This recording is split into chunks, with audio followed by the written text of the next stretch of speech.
Perfect. Well, like I said, thank you everyone for joining us today. We've got tons of people on the call. It's an exciting conversation. We're going to be talking a little, not a little, but a lot about childcare and housing cooperatives in Manitoba. Um, Jumping right in. For those who aren't familiar with us, Co-operatives First is a nonprofit organization that supports people across Western Canada to create co-ops.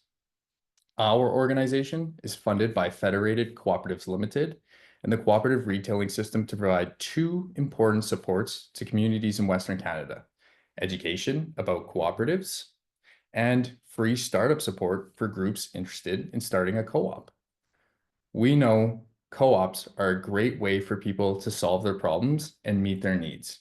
Since 2016, we've helped create over 130 co-ops in sectors like housing, childcare, investment, health, and agriculture sectors, and many more. All right, so that's a little bit about us, and we're going to jump right into challenges in Manitoba that you folks are facing. Communities in Manitoba, like everywhere in Canada, lack affordable and accessible childcare and housing. These are fundamental needs that aren't adequately addressed by the private sector and that government attempts to address with policy and funding. But government doesn't fix these issues alone. At the community level, people need to use those policies to their advantage to make things happen. We think a great way to do this is by forming co-ops. Co-ops are a great way to create business and organizations that meet the needs of the people who own them. We know Manitobans are motivated to find solutions that will contribute to the health of their communities. We're providing this webinar to discuss how to use co-ops to address these issues in your province. All right, passing it on. Hi again, everyone. I'm Candice, Community Engagement Coordinator here at Co-operatives First, and my focus is on childcare. Now, we just want to say that lack of access to childcare is a national problem. So it is not just confined to Manitoba. However, Manitoba has identified significant issues because of lack of access to childcare. Many families are struggling to access affordable childcare, and particularly in rural and underserved areas. When these needs aren't met, children miss out on key early learning experiences, and parents, especially mothers, face employment barriers. And these challenges, as it relates to both housing and childcare, are at a critical level, and they both constrain economic development and overall community well-being. Ryley?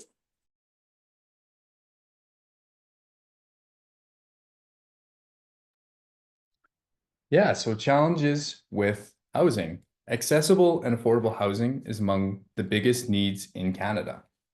The Canada Mortgage and Housing Corporation has said that by 2030, Canada will need to build an additional 3.5 million homes. Of those, Manitoba needs 260,000 homes to restore affordability and accessibility across the province. Housing costs are increasing. The current average price of a rental unit in Manitoba is $1,592, which grew 2% in just the last year.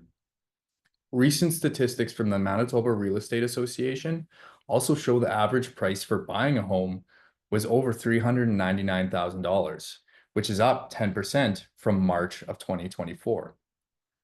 Whether you are renting or want to own your home, one thing is clear. It's becoming difficult to access housing in Manitoba, and when you do, it can be costly. With these challenges, you might be wondering how you can help solve this issue in your community. Well, starting a co-op might be a good path forward. Co-ops are a great way for people to come together and create solutions themselves. Co-ops can allow people, organizations, and businesses to work together to achieve a need that benefits everyone. And we have examples of people who are doing just that, which we'll learn more about later in the webinar. The co-op model is flexible. As long as it follows some basic rules, which we'll talk about soon, a co-op can be structured to meet the needs of its members and community. Housing co-ops can take on different forms that fits the needs of the people who live there. Childcare co-ops can take into account the needs of local families and ensure they provide their service in a way that makes the most sense for them. And now is a great time to start a housing or childcare project because there's funding and support available for both these kinds of co-ops. We'll share more about that as well later in this webinar. Manitobans need to come together to increase accessible, affordable, and adequate childcare and housing options in the province, and co-ops are a great way to do so. So, what is a co-op? Well, a co-op is a way for people to come together to solve a problem or achieve a goal. People might think of the local gas station, grocery store, or hardware/agricultural supplier when they hear about co-ops. But in fact, co-ops can be created to provide any sort of good or service. A few things distinguish co-ops from other types of business. Perhaps most importantly, co-ops are owned by the people who use them. These owners are called members, and members make decisions together to move the co-op forward.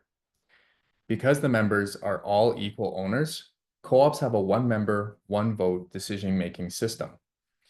This ensures no one person can take control, and co-ops always represent their membership as a whole. Co-ops are governed by a board of directors made up of their own member owners.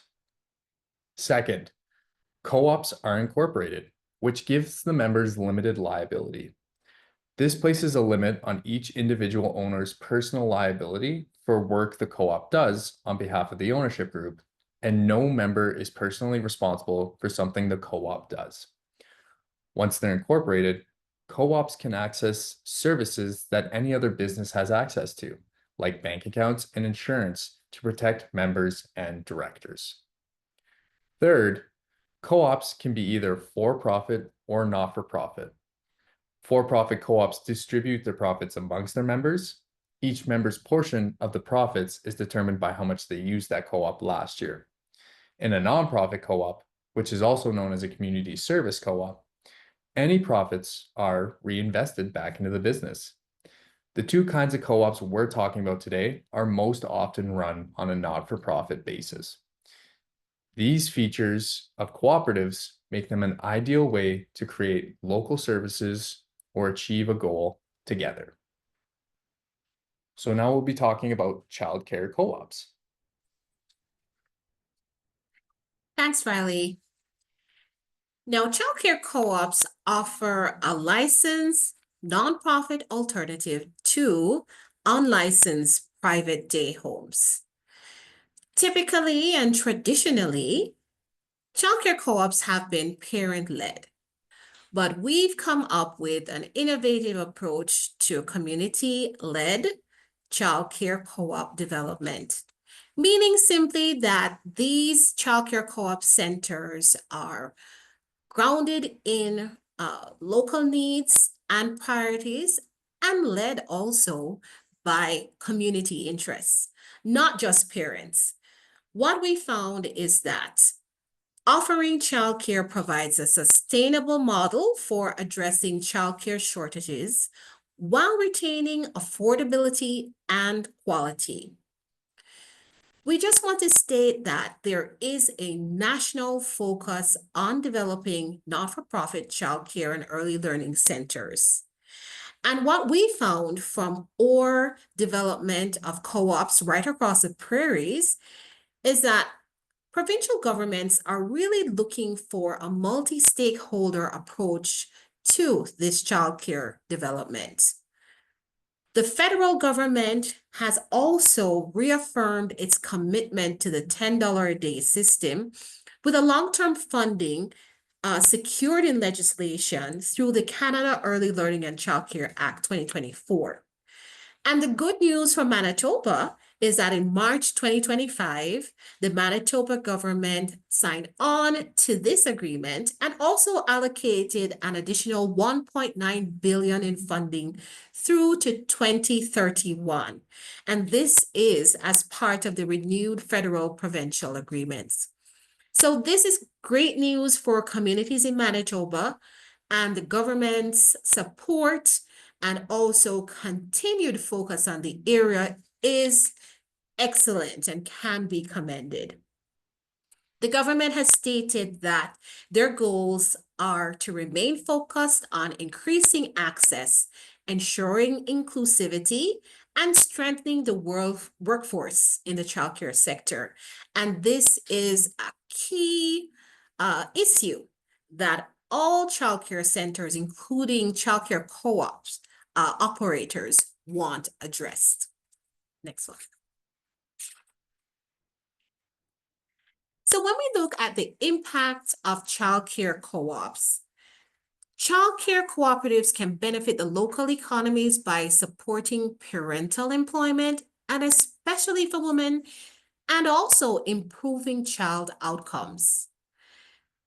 We have seen where they increase the economic multiplier effect in communities where more parents are working, and that means more local spending and economic growth.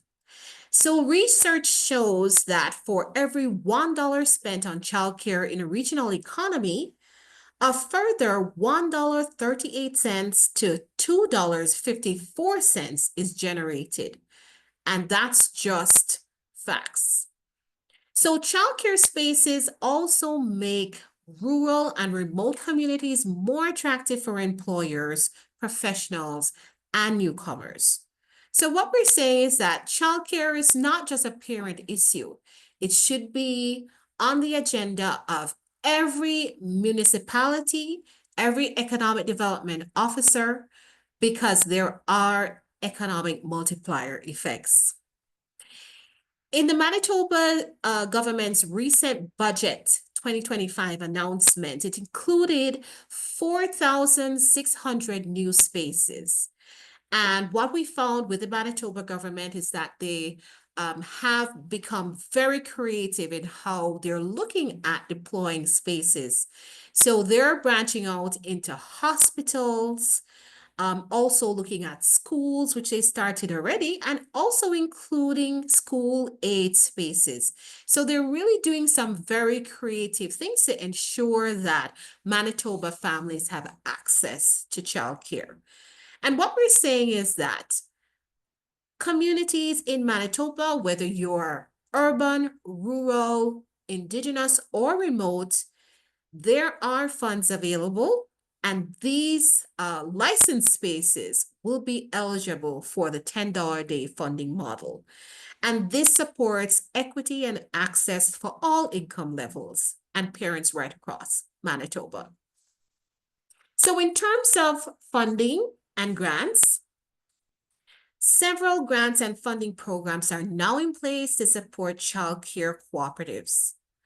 While the government has deployed quite a number of initiatives, some of you may know about the RTMs, and they have made special call outs to communities.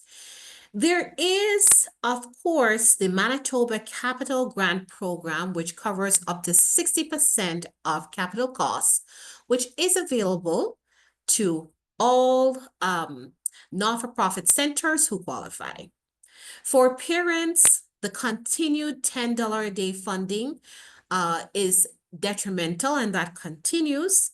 There are also additional wage and operating grants that are available for operators who want to support hiring and the retention of workers in the sectors. And there's also a tax credit program that incentivizes space creation and helps with operating costs. So with the Canada-wide agreement supporting building and expanding childcare spaces, this is critical for growth of the sector right across Manitoba. And the federal government is really putting a lot of energy behind early childhood educators and the entire profession. So these are opportunities that are available in the province. And if you are in the sector, you want to make use of them as well.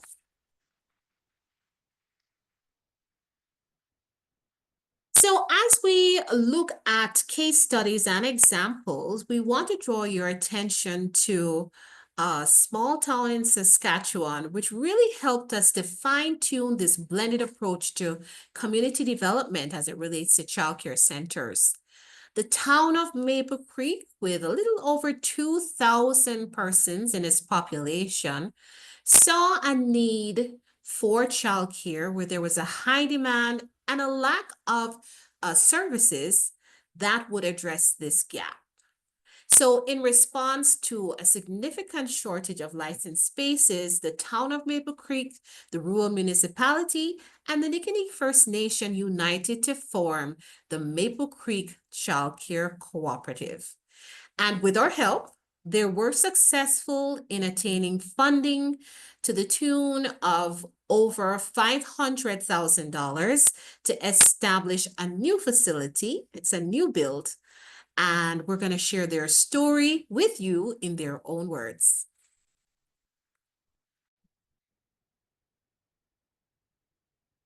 The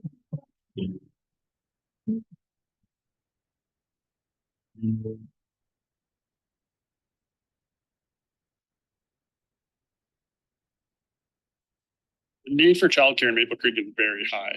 I've talked to many different parents, and we all have the same struggle of trying to find a spot to put our child in.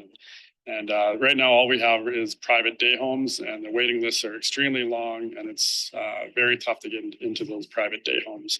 So we did a feasibility study. The need is really high in Maple Creek. I think approximately 80 spaces we could easily handle in Maple Creek. We received grant funding for 42, so we're going to start there. And then we're going to do a before and after school care program as well. We actually don't have any licensed day homes, but we have non-licensed day homes and great providers, but it's not meeting all of the needs. And so people are not able to even move to our community because they don't have childcare arrangements. There's 3 of us who work on economic development in the region. One for the Nittany, that would have been Cherish Francis, and Christine Hoffman for the RM. And the 3 leaderships were working together at that time. And we were looking for a project that we could do together. And we talked about the lack of licensed daycare in the community. And that is a need. The Nittany at the time had a big project that they were looking at building and would need childcare for their staff. It is actually a focus of the community to work all 3 leaderships together because we all benefit. We're able to construct our own facility. It wasn't necessarily our main focus when we started. We all thought that we would just buy a building in town and renovate it. We'd have a daycare up and running within a matter of months. As we progressed down the road, we realized that it's a lot bigger task than what we initially expected. Thankfully, we have a very diverse board who works together really well. Everybody brings different skill sets to the co-op board. And it quickly became apparent to us that purchasing a building and renovating it just wasn't going to be a fit for us. There was just no buildings in town that met the requirements of the Ministry of Education for these programs. So what we're doing at the moment is looking for building designs, and making a decision on the structure. If we're going to go with a steel structure that can be put up right now, or how we're going to do it. Because the faster we can get this building off the ground and started, the better it will be for the community. We actually held an information night just after we formed the cooperative, and we obtained 4 more board members that way. So it did, there is definitely a lot of interest in this project. I think the co-op structure it allows the parents to be very involved in the care that their kids are participating in. So it gives them the ability to control a lot of what's happening in a facility. What I would tell other communities is that the co-op model has some really good advantages. It really gives everybody at the table a voice. It's really good for down the road when parents necessarily aren't still going to be on the board, that they can turn it over to the new parents, and there's going to be continuity with the co-op going forward. And it's really a community project at the end of the day. The entire community is going to benefit from the daycare, whether there's parents involved or whether it's a local hospital or the Board of Education trying to hire teachers. So for us, the co-op model just was a really good fit in order to get up and running quickly and efficiently and work towards our goal of opening a daycare facility in Maple Creek. So working with Co-operatives First has been very important to our board. We definitely wouldn't be as far advanced as we are without them. You know, we definitely wouldn't be where we were at without Co-operatives First. They really moved us down the road and gave us a lot of progress and a lot of ideas. And it's just been really great to work with them. I can't stress that enough. Thanks, Ryley. So one of the best things about working with Cooperatives First is that we help you from inception to opening your doors. And we bridge that gap that communities have in terms of putting that team together, helping you to navigate through the grant funding program, access financing, and operational supports. And we found that this blended approach to childcare co-op development has been very, very successful here in Saskatchewan. We're currently working with 4 groups in Manitoba, both urban and rural groups, who are looking also to access funding and open their childcare centers. So in terms of broader impact, as seen here with Maple Creek, this initiative not only addresses childcare needs, but also supports local economic development by enabling parents to participate both in terms of governance, including the municipality, and allowing parents overall to go back to work, participate in the workforce and attract new families to the community. So it can be an avenue that you use in your community to get everyone involved. And the cooperative model is an excellent form of cooperation that can help you achieve this. Ryley? Awesome. Thank you, Candice. That was a great overview and a great in-depth conversation about childcare co-ops. Now, transitioning, we're going to focus on housing co-ops. Specifically, co-ops' solution to housing. These co-ops, as you might guess, provide housing for their members while allowing those members to have a say in decision-making. Many of the housing co-ops we see today are tenant or community-owned co-ops. These are a great way to tackle Canada's need for affordable and accessible housing. In a housing co-op, the focus isn't on individual ownership or increasing property value, but on ensuring members have stable places to live that emphasize community. In a recent report, the Cooperative Housing Federation of Canada said over 2,000 housing co-ops provide more than 90,000 units to communities across Canada. Manitoba has over 50 housing co-ops with more than 3,000 units providing housing for its members. There are 4 ways a group can use the co-op model to create housing in Manitoba: nonprofit housing, equity or for-profit housing, community service, and investment co-ops. Nonprofit and equity housing co-ops have been the most frequently used of these structures. In fact, 95% of all housing co-ops in Canada are nonprofit housing co-ops. However, as the need for accessibility and affordability increases, communities are finding innovative solutions to increase community-led housing using the community service and investment co-op models. We'll explore those models just a bit deeper now. So first off is the nonprofit housing co-op. In Brandon, a group of seniors took matters into their own hands and created the Western Manitoba Seniors Nonprofit Housing Co-op in 2012. Residents who had small town farming roots were familiar with co-ops, and the model felt like a natural fit for creating the housing they needed. They created a 34-unit apartment-style housing co-op for seniors like themselves, providing homes for those with low to moderate incomes while also offering equity share purchases into the cooperative. Because it's nonprofit, this co-op was able to access funding from many different resources to help cover the 5.8 million cost of building the units. The city of Brandon contributed land, tax break, and financial contributions of over 500,000. The co-op also received 2.3 million in government funding from both the provincial and federal governments through the Affordable Housing Initiative. Members come in with equity contributions ranging from $17,000 to $24,000. Sorry, $17,000 to $24,000, depending on the size of the units they will be living in. All this hard work and community support created a place for seniors to age in place together.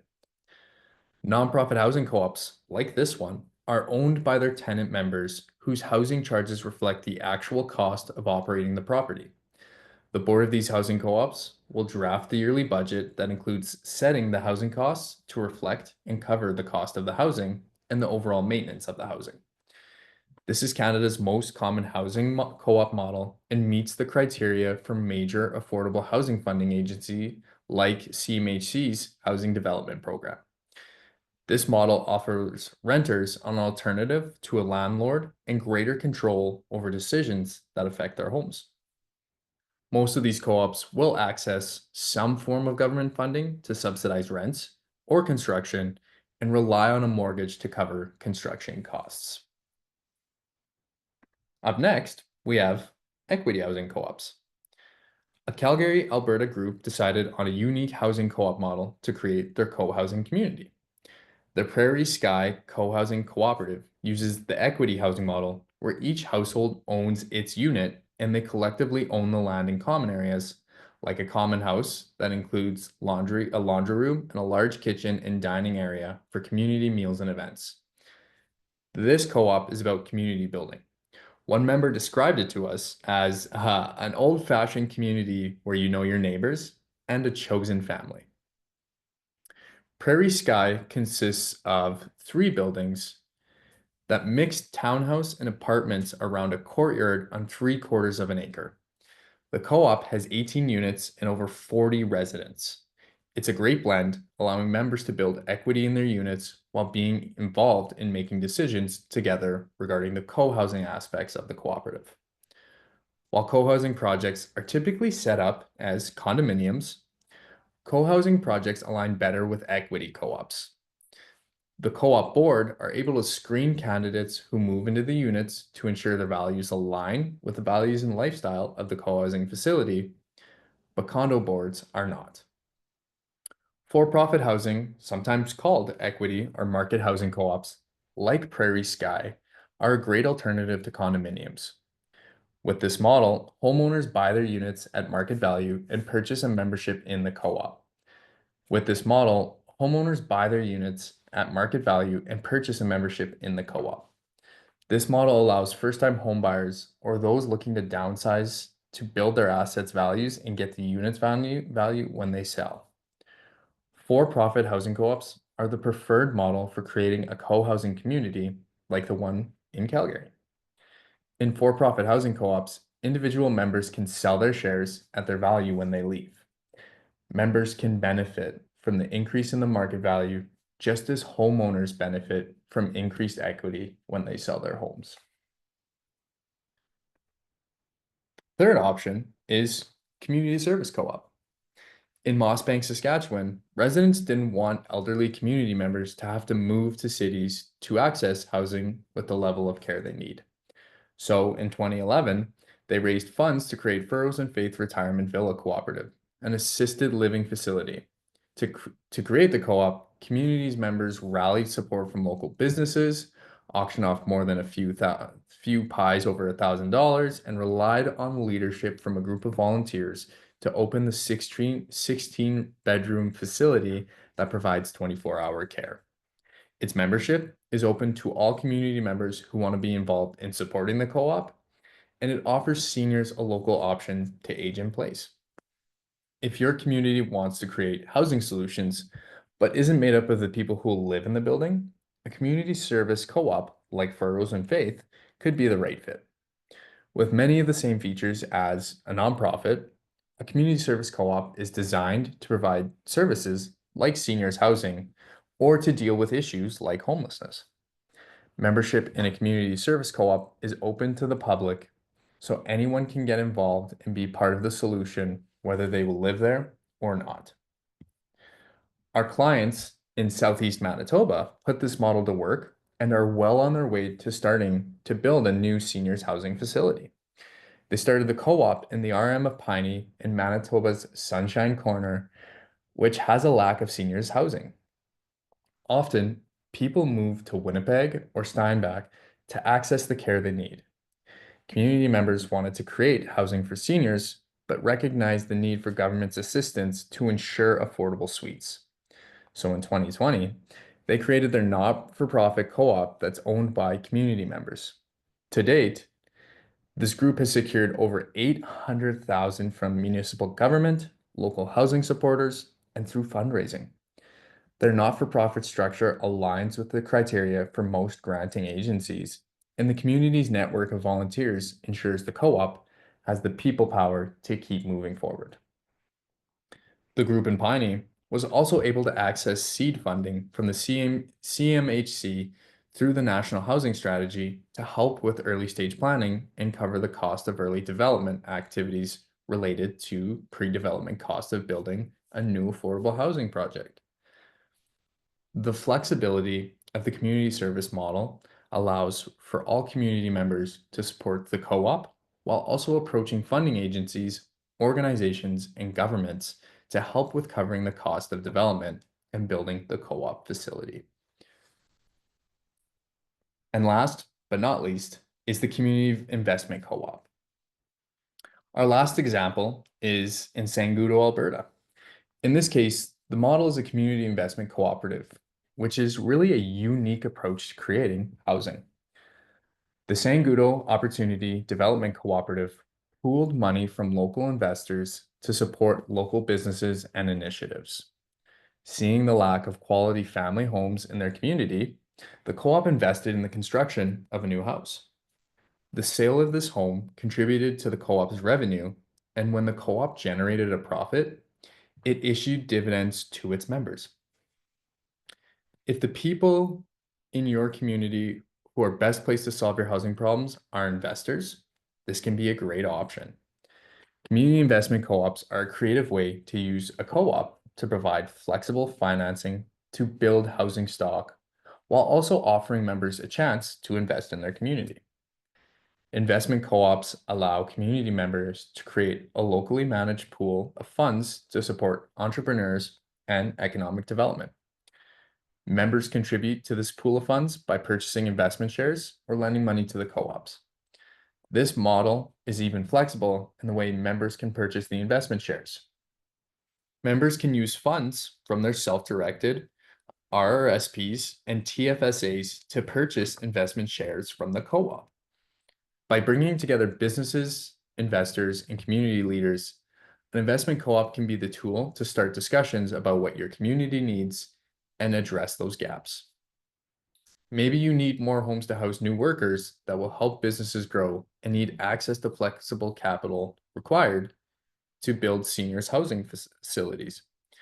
When communities start an investment co-op, they can work together to plan for growth and follow through on projects. So those are the 4 options. Now I'm going to talk a little bit about CMHC funding. Now that you have the 4 structures in mind, let's visit the Cooperative Housing Development Program. If you're interested in starting a nonprofit seniors housing co-op or a nonprofit housing co-op, CMHC has a funding program that can help. The Cooperative Housing Development Program, or CHDP, has $1.5 billion to expand co-op rental housing, making it the most significant investment in co-op housing since the 1980s. The program aims to build thousands of new cooperatively owned homes over the next 7 years. The funding will cover up to 100% of project costs through a combination of repayable and forgivable loans.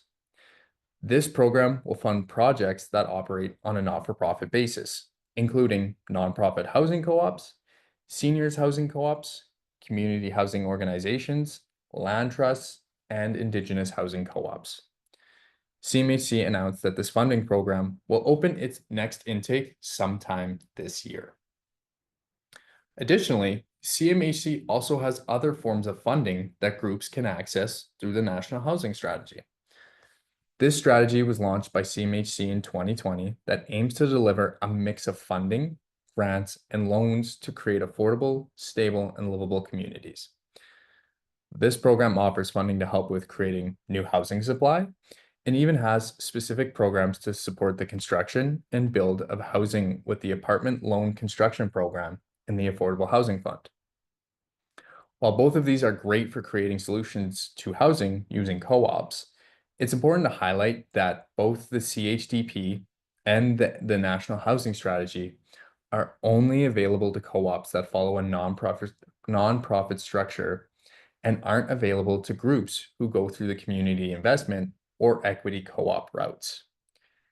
If you're interested and your community needs housing, there is funding available to help you get a nonprofit housing co-op built in your community. So that's great. We've talked about childcare, we've talked about housing, and how co-ops can help the challenges faced in Manitoba. Now, we're going to discuss a little bit of considerations if this is something you're interested in. So now that you've heard some of the stories of the groups that have started childcare and housing co-ops, and we've shared some of the funding supports out there, I hope some of you are thinking about how your community can benefit from these projects. If you are, here's some questions and considerations to think about. First, who is willing to lead the development and creation of the co-op? Is it community members who may need accessible or affordable housing? Or are local parents, organizations, institutions, and businesses seeing a need for childcare and wanting to be a part of addressing that need? Identifying who is willing to lead the development will help you outline the co-op structure and other details further down the road. By finding people to get involved, you can form the co-op steering committee and start moving the project forward. Second, identify the best funding sources for your co-op. Does your community have local businesses, organizations, and individuals who can invest in building the co-op? Or will a co-op qualify for funding from provincial governments or government agencies like CMHC? The next one is your timeline. Your timeline will also play a role in how you approach the project. Start to think about basics like sites where the co-op could go, how many units or childcare spaces it will need, what kind of services are needed, and finding the right people to make it happen. Early planning to identify these things will help your steering committee identify how much time and resources will be needed from everyone involved. Also, reach out to your local municipality to let them know about your idea and then ask if there are ways they can help. Local governments can sometimes provide additional support like donating lands or funds. So,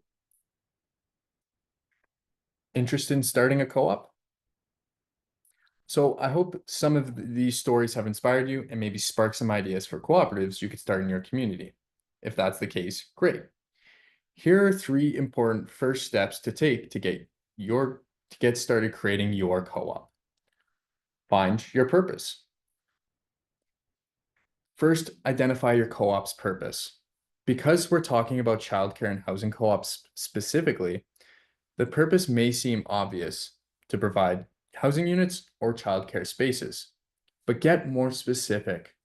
Is there a specific demographic that needs housing, like seniors, young families, or workers in a particular industry? Do parents in your community tend to work shifts that mean they tend to require that they need childcare outside of the typical 9 to 5 workday? Clarifying the needs that exist in your community will help identify the co-op's purpose and how it'll function.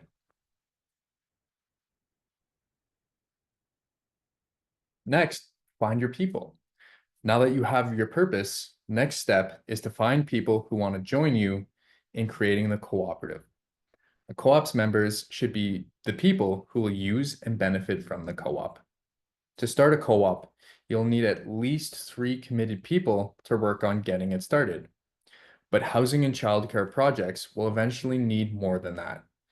This group will become the co-op steering committee and eventually its first board of directors. Survey your community or people who you know want a similar solution. Have a meeting to talk about the kind of initiative you'd like to start. And next is to find your supporters. Supporters exist to help make your lives easier and provide their expertise in helping you start your co-op business. Identifying the supporters for your co-op is important because it can offer some valuable advice on starting your business, resources for your group to access, and in some cases, can even provide some startup funding for your business to help you get started. Supporters, they can be community members who want to volunteer their time to move the co-op forward, businesses that would like to donate, or even local municipalities who wish to assist because the co-op is addressing a significant need in their community. They can also be organizations like us, Co-operatives First, or your local community futures. Reach out to local individuals and community organizations to start the conversation on how they can help support and be a part of your co-op's success. So how can we help? Well, Co-operatives First, we do offer some great resources and some great supports for groups interested in starting co-ops. We have one-on-one support for your team, your steering committee, to help them identify their idea and work through moving that idea forward as a cooperative. We also have some great resources, such as a business coach that can help with planning and guidance after the co-op has been incorporated. It can help move the co-op from idea to incorporation and then help get ready for opening the doors. We do also offer incorporation and governance support through, we call it an incorporation process. We'll guide the group from an idea all the way through incorporation, and so that your co-op is a legal entity ready to do the things that it's set out to do. We'll help develop the governance structure and help the group really work through on what their co-op is. And then lastly, we do also have some great online tools and resources.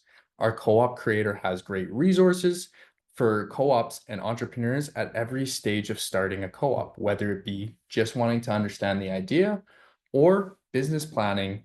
We have the resources to help. We also have other great resources like online classes and courses that folks can take for free to really learn about their idea and help really develop it. And additionally, we also have a business plan generator for groups looking to develop that. And so that's a little bit about the supports and the startups we have. So that leads us to the end of our presentation. Thank you for joining us and having the conversation with Candice and I. We do have our QR codes on the page where you can scan, and it'll take you to our websites that'll share more details on starting a housing co-op and starting a childcare co-op. This is also the section, sorry, where we'll open the door or open it up for questions. If folks have any kind of questions they'd like to ask, drop them in the chat, use the raise hand function. We're more than happy to answer any kind of questions as we have some time to do so.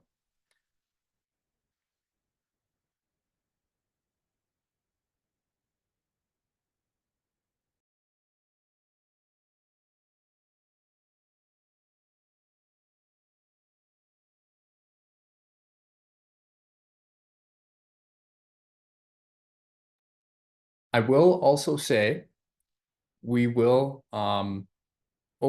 send. I noticed there was a message in the chat that are we going to be sending the resources out? We can absolutely send some of these resources out for folks to have access to and kind of go over as well. And then I will say our emails are in the PowerPoint presentation. If folks have questions, 5 minutes, an hour, a day, a week later, feel free to reach out. We're always happy to help.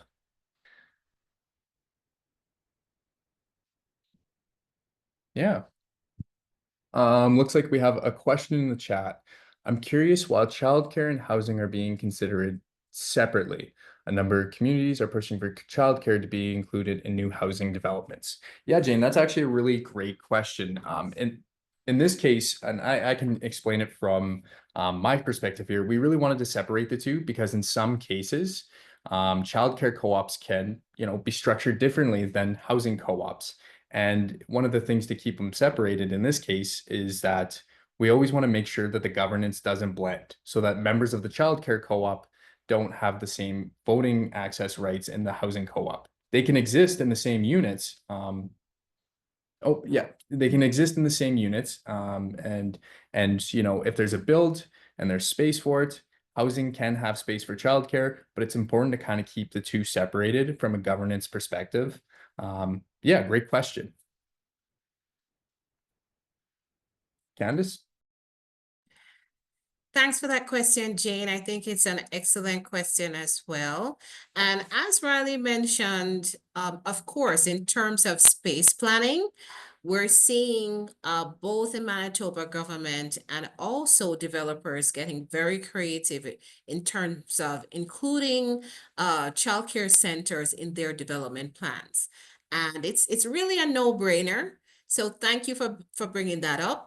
Of course, in terms of governance structure, as Ryley had mentioned, it is key that we establish here that, it's very important to keep things separate.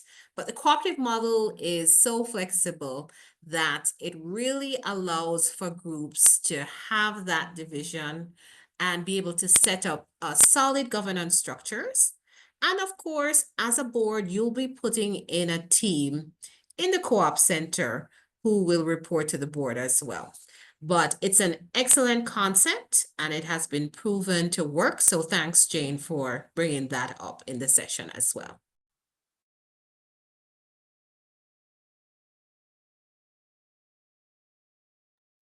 Looks like we have another question for you, Candice. So for co-op daycare, is it mandatory that the member/director has to use the facility?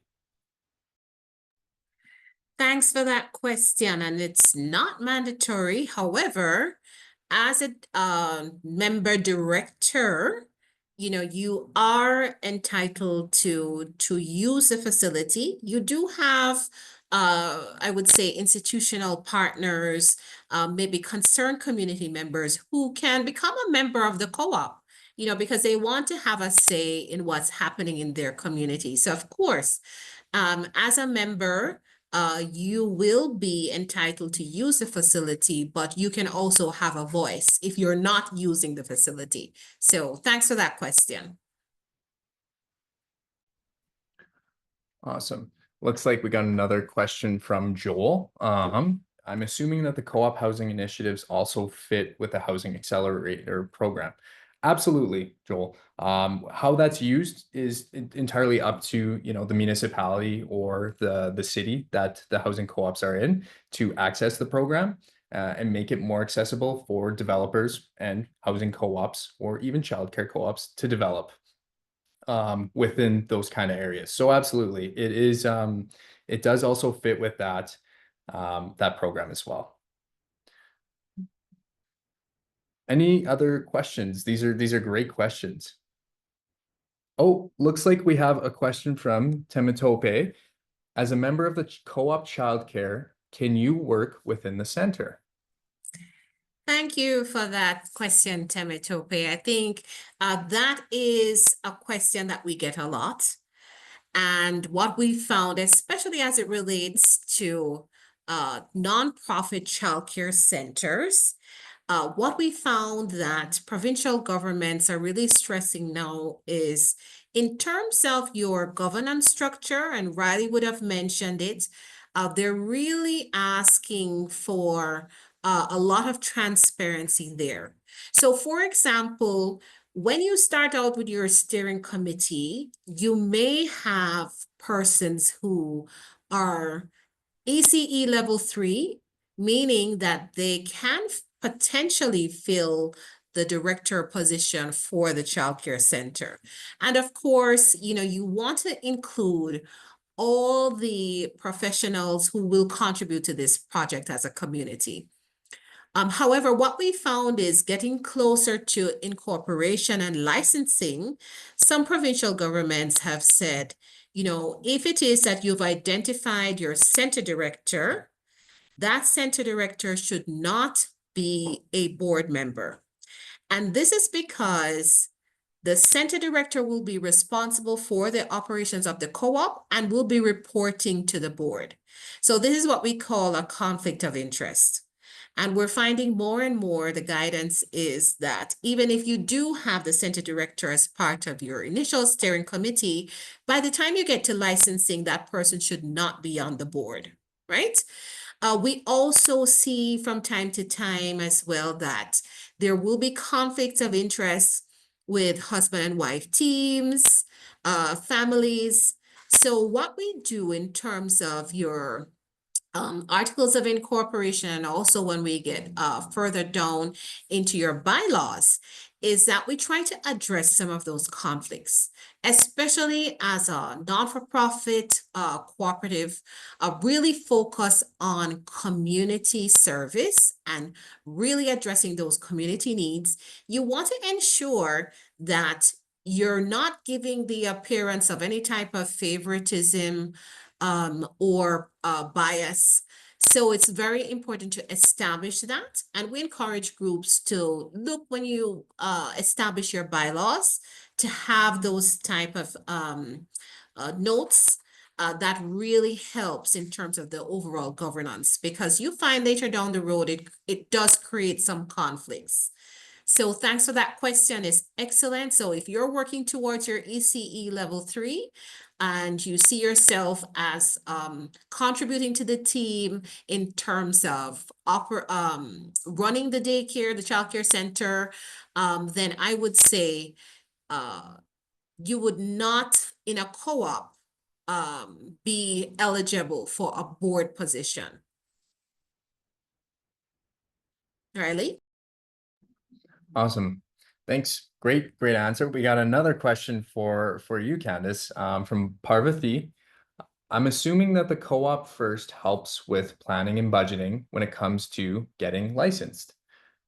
Their question is approximately how much money should they need to have as a startup cost? Okay, so in terms of that question, I would say it's very hard to put a specific figure. What we can say in terms of the capital grant that the Manitoba government has put forward, it's one of, I would say, the best capital grant programs in Western Canada. And that's 60% that they provide. It is available. However, there are some requirements that you'll have to meet. So first of all, in terms of this capital grant does not cover, for example, acquiring land or property. So we have been encouraging our groups where you have municipalities that have identified this need and can donate land, that is an optimal way for you to move in, right? Because the grant will not cover the acquisition of land and a building per se. That has to be in place. Also, when you look at the 40% that's required for the grant, that's the additional 40%, the government would like to see that you have already had some type of financial commitment from a financial institution who is willing to undertake that 40%. Now, this we know would be contingent on your approval for the 60%. So there are a number of factors that you have to consider. The other thing the government is requiring is also Class B drawings. And this is, pretty significant in terms of, this is establishing a plan that's almost done, at Class B. So So before we even begin to determine the spend and all of those factors, there are a number of elements that we would ask you to consider. And that will determine how much the build would cost. And that's why it's key. And we have been really promoting this blended approach. Because when you have institutional partners who can contribute funding or municipality that can contribute land, it significantly affects your budgets in a positive way. So we're encouraging you before you even think of purchasing land or purchasing a property, that you have these discussions, right? Have these discussions with your municipality. This is really not an endeavor for a single entrepreneur. So if you're looking at it from an entrepreneurial perspective, you want to go into this as a business, we're saying that you may want to reconsider. This program really suits community-led initiatives where you have a full collaboration. And we've had parents who are able to fundraise.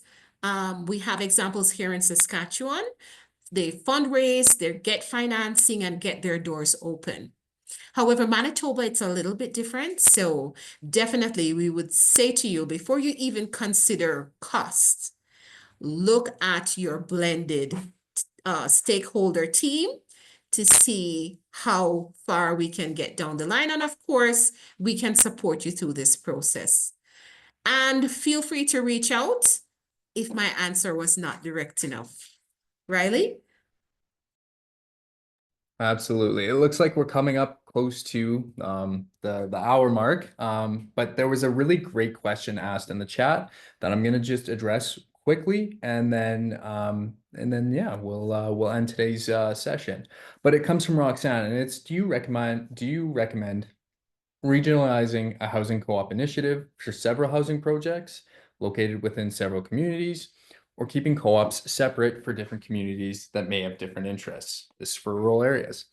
That's a great question. And from my experience in working with groups in Western Canada, sometimes it really depends on who are the members and who are the communities. If they're neighboring communities within, I say the housing co-op model, specifically the nonprofit housing co-op model, has really been the one that's been used by communities that, want to create one co-op, but spread the sites of the cooperative housing. So, this could be 3 small communities that want to come together, create a co-op, and use that to apply for funding under the CHDP. So what that looks like is it'll be a tenant-owned membership across the board for all 3. And that's the way we've seen, housing co-ops become regionalized.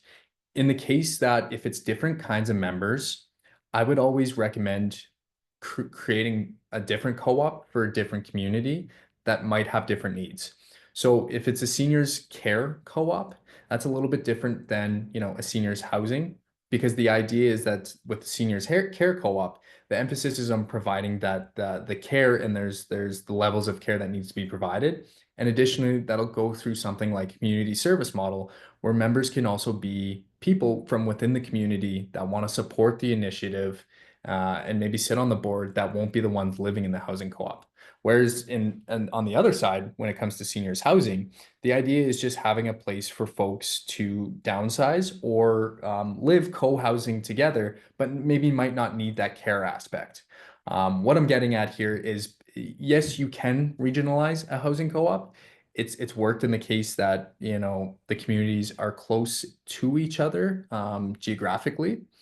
And additionally, it'll all depend on the membership too. If there are different types of membership, it won't necessarily work regionalizing, but you can create different co-ops to different housing co-ops that can address that need as well. So a really great question.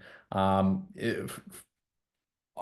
will say, great questions from everyone. I really appreciate folks dropping in, joining the session and asking the questions.